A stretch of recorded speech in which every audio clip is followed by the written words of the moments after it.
On va enchaîner sur la thématique bien-être parents-bébés, donc avec les modératrices, Madame Noélie Veil et Madame Isabelle Louzas. Pour le reste, je vous dis bonne continuation et peut-être à bientôt. Merci, au revoir.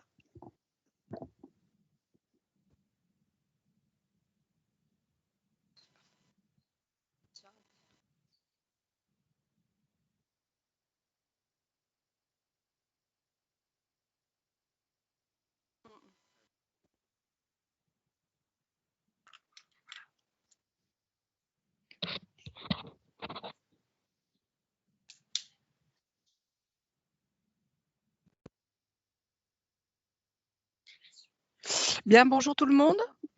Est-ce que vous m'entendez? Donc, nous enchaînons avec Madame Awad d'Hôpital de France au Liban qui va nous parler de l'expérience des pères primipares en salle de naissance. Je vous laisse la parole. Bienvenue à vous. Salut. Donc,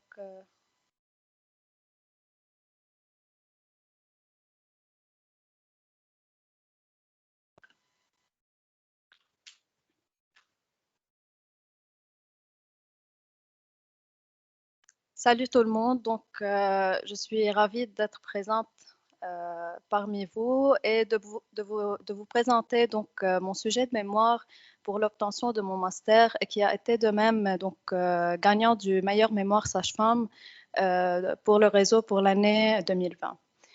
Donc, mon sujet, donc, c'est la présence des pères primipares en salle de naissance. Cette présence donc, a débuté dans les années 70 et elle est devenue croissante dans les pays développés, tandis que dans les pays sous-développés, elle reste toujours non acceptée. Cette présence s'est avérée avoir un impact positif sur la mère, sur le pronostic obstétrical et sur le plan relationnel.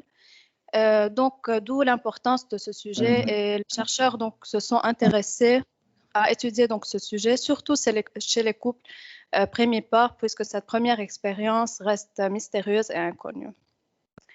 Les recommandations de l'OMS et de la Haute Autorité de Santé, donc, ils recommandent que la parturiente soit accompagnée par au moins un membre de la famille. Et donc, les sages-femmes sont toujours donc, actrices de première ligne dans ce sujet. Au Liban, cette expérience n'a jamais été étudiée, donc d'où l'intérêt de mon sujet. Donc, mon but était de décrire cette expérience des pères primipares en salle de naissance dans un centre universitaire, hospitalier universitaire à Beyrouth.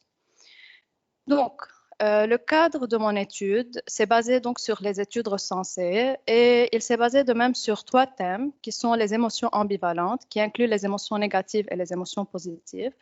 Les stratégies d'adaptation, donc j'ai 3 sous-thèmes, le support fourni aux femmes, le support recherché de la part des professionnels de santé et les émotions camouflées. La transition à la paternité, donc qui inclut le changement identitaire et la responsabilité.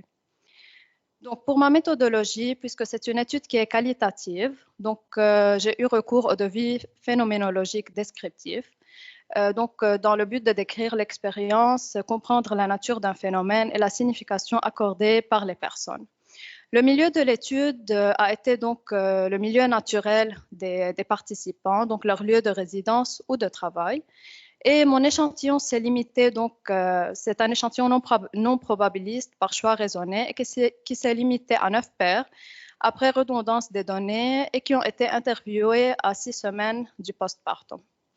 Donc, pour la méthode de collecte des données, j'ai eu recours donc, à une entrevue semi-structurée avec une deuxième entrevue de validation, avec de même un questionnaire portant sur les caractéristiques sociodémographiques et les informations entourant la grossesse et l'accouchement. Et bien sûr, j'ai eu recours au dossier médical des parturientes. Donc, pour l'analyse, j'ai eu recours à la méthode d'analyse des données phénoménologiques de Georgi. Elle se base sur 5 étapes.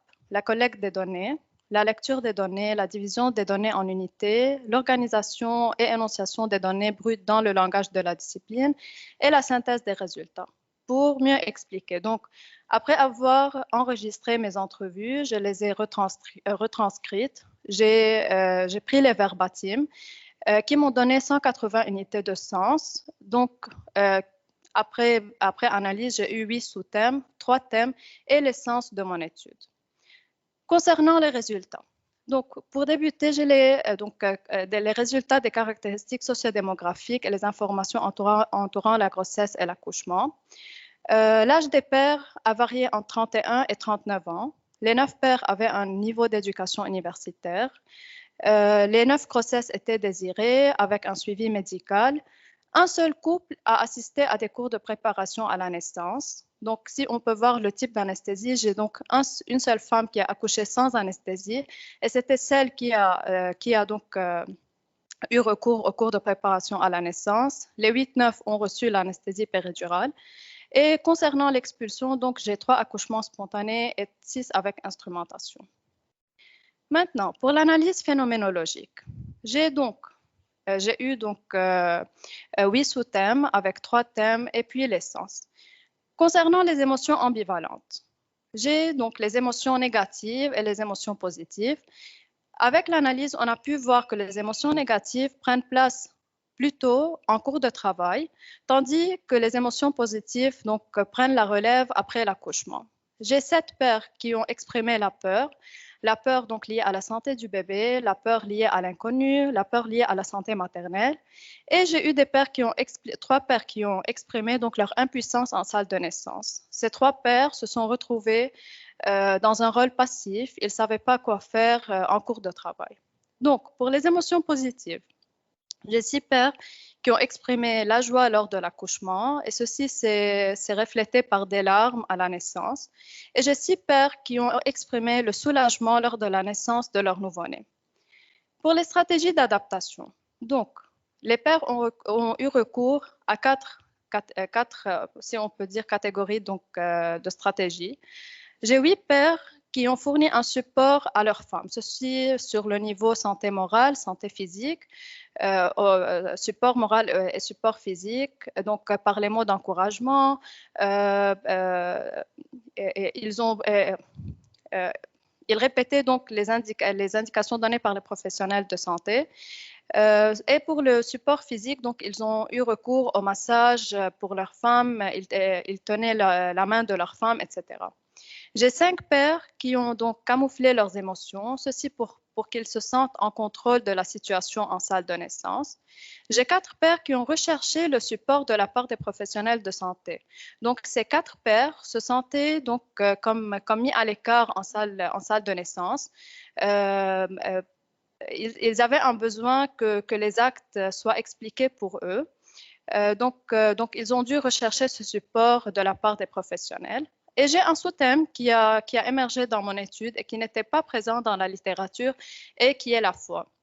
Donc, la foi a été mentionnée par 2 pères. Et si vous voyez, j'ai 7 pères qui ont exprimé la peur. Et les personnes qui ont dit que la foi était comme une stratégie d'adaptation pour eux en salle de naissance. Ces 2 pères n'ont pas mentionné le sentiment de peur. Pour eux, cette foi les a poussés donc à se sentir vraiment en sécurité, sans sentiment de peur, ni lié à la femme, ni au bébé, etc. Concernant la transition à la paternité, j'ai 7 pères qui ont ressenti le changement identitaire en salle de naissance. Donc, ils sont devenus pères, le couple est devenu famille et ils ont ressenti un sentiment de responsabilité. Donc, après l'analyse des sous-thèmes, des thèmes, je suis arrivée à l'essence de mon étude qui est vivre une expérience entremêlée entre la peur et la joie, où le futur père prouve son implication envers sa femme pour faire face ensemble à cette nouvelle expérience transformative ayant comme finalité le devenir père et la naissance de l'unité familiale. J'avais donc les forces de mon étude, c'était que j'ai bien respecté la méthode phénoménologique de Georgi, donc ce qui donne une scientificité des résultats, et que le sujet était peu connu, surtout au Liban. Concernant les limites de mon étude, donc l'une des limites, c'est que les pères ont été recrutés d'un même centre hospitalier. Les pères avaient tous un niveau d'éducation universitaire, donc ceci limite la transférabilité de mes résultats à d'autres groupes de la population. Je suis arrivée aux recommandations qu'on a mis après l'étude. Au niveau de la recherche, on a recommandé d'améliorer les connaissances des sages-femmes, de développer des études dans d'autres milieux hospitaliers, de développer des études dans d'autres situations périnatales, comme le passage en couveuse, dans les situations d'urgence, en salle d'accouchement, etc. Explorer l'expérience du couple de l'accouchement, étudier l'impact de la présentation à la naissance sur l'expérience des pères. Au niveau de la pratique, on a recommandé de considérer le couple comme une entité au centre des soins, donner une place privilégiée au père en salle de naissance, impliquer et encourager le père à adopter un rôle actif, avoir une approche empathique envers les pères et mettre en place des procédures de prise en charge des pères. Comme ça, notre prise en charge sera unifiée par toute l'équipe. Au niveau de la formation, on a recommandé d'intégrer les résultats dans le cursus sage-femme en matière de psychologie à la parentalité, initier les étudiants sages-femmes à prendre connaissance des émotions des pères et leurs ressentis et sensibiliser les étudiantes à mieux comprendre le vécu des pères. Donc, pour conclure, le but de mon étude était d'acquérir des connaissances concernant un phénomène peu étudié dans le contexte libanais et d'établir des recommandations concernant le sujet.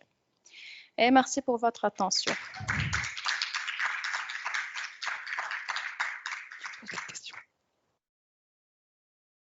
Bonjour, je ne sais pas si vous m'entendez. Oui, maintenant. Je posais la question de savoir si au Liban, vous avez des organisations sociales qui sont prévues pour les pères au moment de la naissance des enfants et comment ça se passe pour eux, quelle est leur facilité à être présent au moment de la naissance.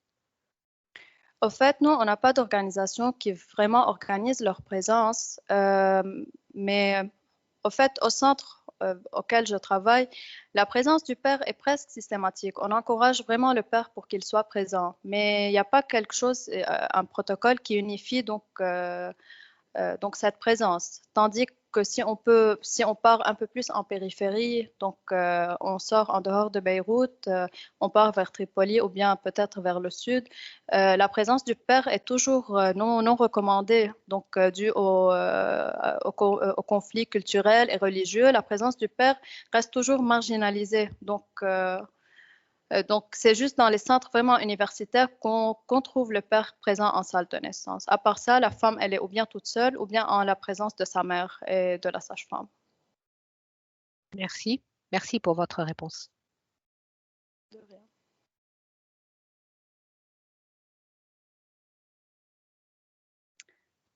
Bien. Merci beaucoup. Merci Je vois qu'on n'a pas de questions supplémentaires. Merci à vous.